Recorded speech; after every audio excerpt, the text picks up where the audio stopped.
నమస్తే, నేను Yashoda. Welcome to Pallavi TV. Telangana రాష్ట్ర మట్టి కవి, ప్రముఖ రచయిత అందశ్రీ గొప్పతనాన్ని అద్భుతమైన మాటల్లో గుర్తు చేసుకున్నారు ప్రధానమంత్రి నరేంద్ర మోదీ. ఇంగ్లీష్తో పాటు తెలుగు భాషలో ప్రత్యేకంగా తన నివాళిని, స్పందనను, సందేశాన్ని తెలియజేశారు మోదీ. మన తెలంగాణ వాసుల వెనకబాటుకు తిరుగుబాటు గొంతుకనిచ్చి, మన బతుకును పాటగా కూర్చి, మన యాతనను అక్షరంగా మలిచి, మనల్ని పోరుబాట పట్టించిన అందశ్రీ గురించి ప్రధాని మోదీ ఏమన్నారో ఓసారి ఆయన మాటల్లో తెలుసుకుందాం. అందశ్రీ మరణం మన సాంస్కృతిక మేధో ప్రపంచంలో పూడ్చలేని లోటు. ఆయన ఆలోచనలు తెలంగాణ ఆత్మను ప్రతిబింబిస్తాయి. ఒక గొప్ప కవి, మేధావి అయిన అందశ్రీ ప్రజల పోరాటాలకు, ఆకాంక్షలకు, అకుంఠిత స్ఫూర్తికి గొంతుకగా నిలిచారు.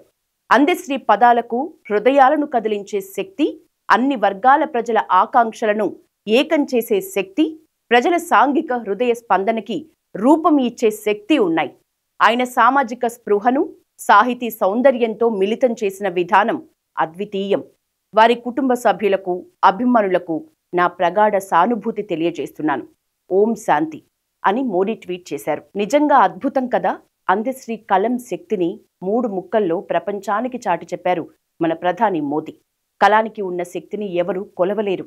అది సృష్టించే చైతన్యం, విప్లవం ఎల్లలు ఉండవు. హృదయాల్ని కదిలించగల, ఆకాంక్షల్ని ఏకం చేయగల శక్తి కొన్ని కళలకు మాత్రమే ఉంటుంది. అందశ్రీ కలంలోని ఆ అరుదైన అద్భుతాన్ని ప్రధాని మోదీ తన సంతాప సందేశంలో ఎలుగెత్తి చాటారు.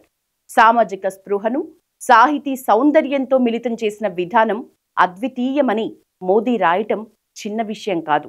సాహితీ ప్రపంచానికి చిరకాలం గుర్తుండేలా, సామాన్య జనం సెల్యూట్ చేసేలా, జాతి గర్వంగా చెప్పుకునేలా అందశ్రీకి కేంద్రం అరుదైన గుర్తింపుని ఇవ్వబోతుందని విశ్లేషకులు అభిప్రాయపడుతున్నారు. మట్టి మనుషులకు, సమాజం కోసం జీవితాలు త్యాగం చేసిన వారికి గుర్తింపు ఇవ్వటంలో మోదీని మించిన వారు ఉండరని అభిప్రాయపడుతున్నారు. మోదీ నిజంగా హృదయపూర్వక నివాళి అందించారని నెటిజన్స్ అభిప్రాయపడుతున్నారు. మద్దతుగా కామెంట్స్ పెడుతున్నారు. కవికి, గాయకునికి మరణం ఉండదని, కవి రాసిన పాట జనంలో ఉన్నంత వరకు శాశ్వతంగా వారు కూడా గుర్తుండిపోతారు అనేది వాస్తవం.